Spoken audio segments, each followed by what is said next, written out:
streaming live up on YouTube right now. So you can go over to youtube.com/smooth981FM Lagos and make sure you leave your comments up on the live stream if you would like to get into the conversation with us, questions, comments, what have you.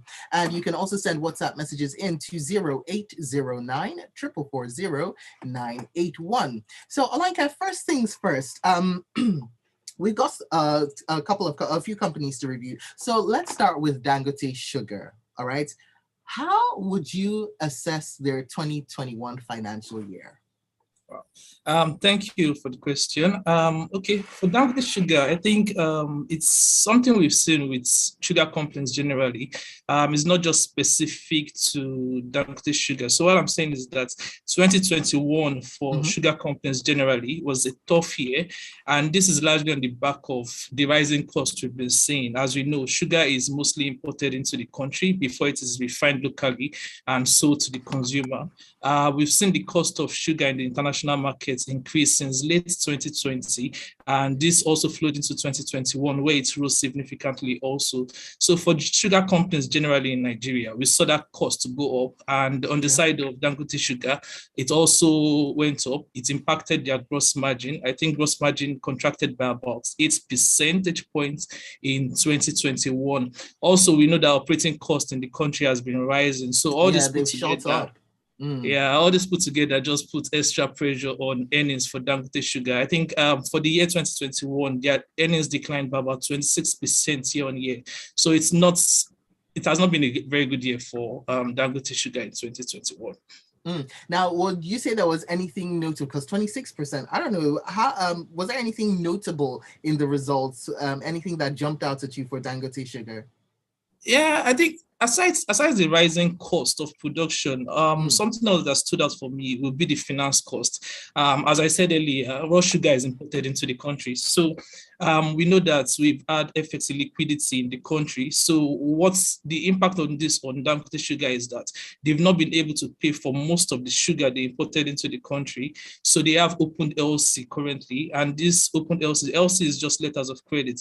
So on these LCs, they've been paying extra finance cost, and it's also like a position whereby you are exposed on the foreign currency side. So with the weakness of the local currency, not really something that you want to be, a position you want to be in right now. That's not a position you want to be in. So with the weakness of the naira, we've also seen exchange losses on the side of Dangote Sugar. So all this put together drove extra pressure on earnings for Dangote Sugar. So I think finance costs for Dangote Sugar increased by about 2 times in 2021. So that's another place we are seeing pressure for Dangote Sugar, and that will be what's standing out for me in their results for 2021. Oh, very good. A message in from Ben, who says, so good morning. Apart from Dangote Sugar, what other large sugar processing companies do we have? Are they listed? Asks Ben. Yeah. So we have Boa Foods. Boa Foods listed in January 5th this year. It just listed. So Boa Foods, and we also have Golden Penny, that's flour mills.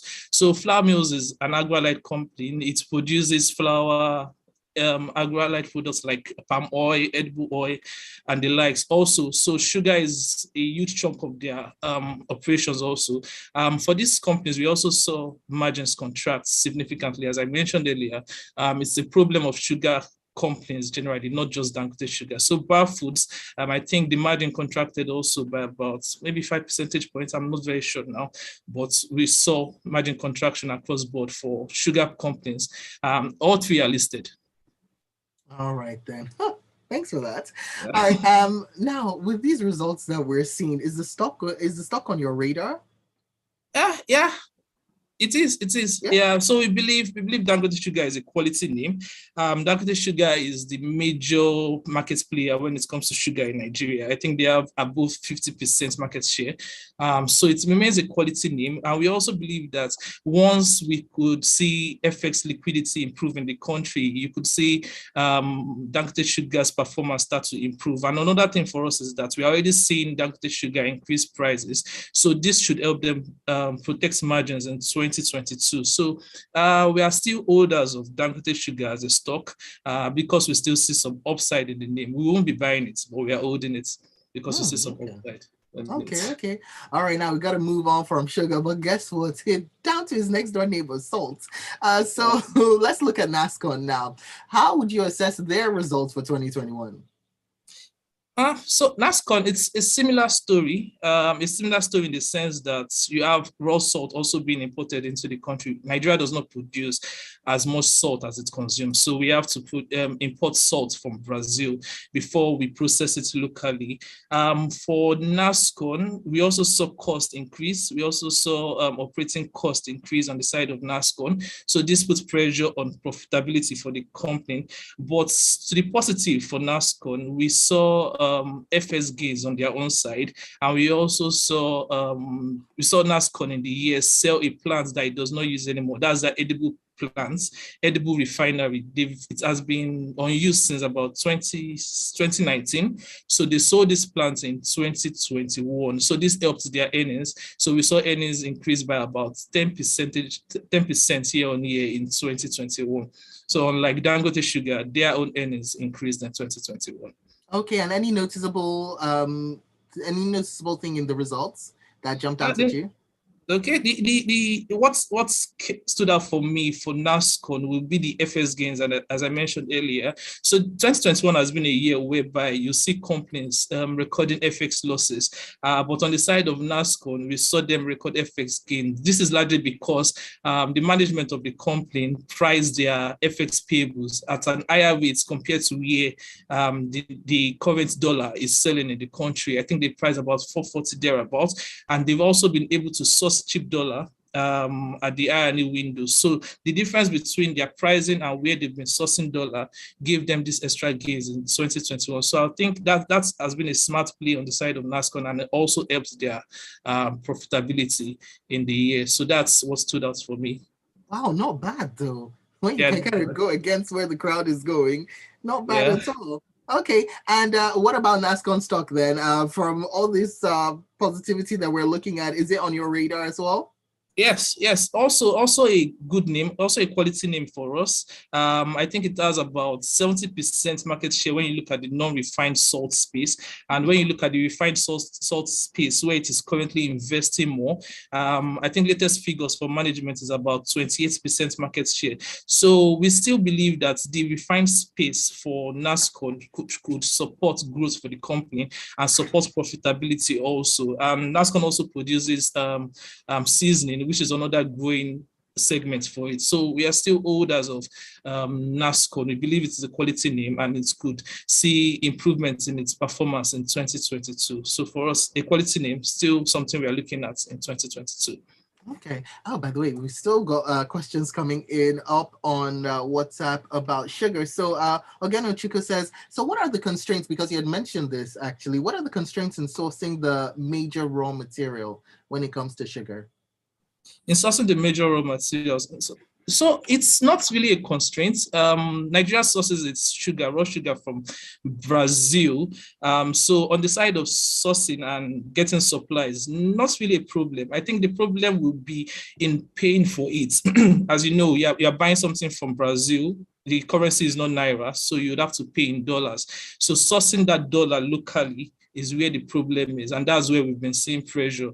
When you have currency depreciation, it affects them. When you have currency FX illiquidity, it also affects these importers of raw materials. So not really a constraint on the side of supply or sourcing, but in terms of payments for this commodity, that's where we see the problem. All right, so let's take a look at some more now. I'm just seeing the messages come in. Let's see. Ben, is it Ben Otunuga who says, with dividends of 40K for a share of 13 to 14 naira, that cannot be a good stock to invest in, says Otunuga. Okay. Well, people are speaking. And Ben says, how about the backward integration news we heard in the past from flour mills and Dangote Sugar? And Dan Sugar, how has it helped both companies? So in recent times, I wouldn't say it has been very helpful. That's because we have the backward integration plan. It was put in place in 2013, but this is 2022, and we still don't have significant local production. So I wouldn't say it has been. Yeah, over 9 years thereabouts. I would say it has been very helpful. But one thing we've noticed is that the sugar departments in our ministries have now said they are revising this backward integration plan, and they expect sugar companies to produce about 500,000 tons by 2024. In our own view, we expect sugar companies like Dangote Sugar, Flour Mills, and Boa Sugar to increase their investments locally and see production of sugar increase just on the back of this revised plan. And it's basically because the importation quota they'll be getting might be dependent on these investments they do locally. So we expect that this should drive some implementation on this backward integration locally.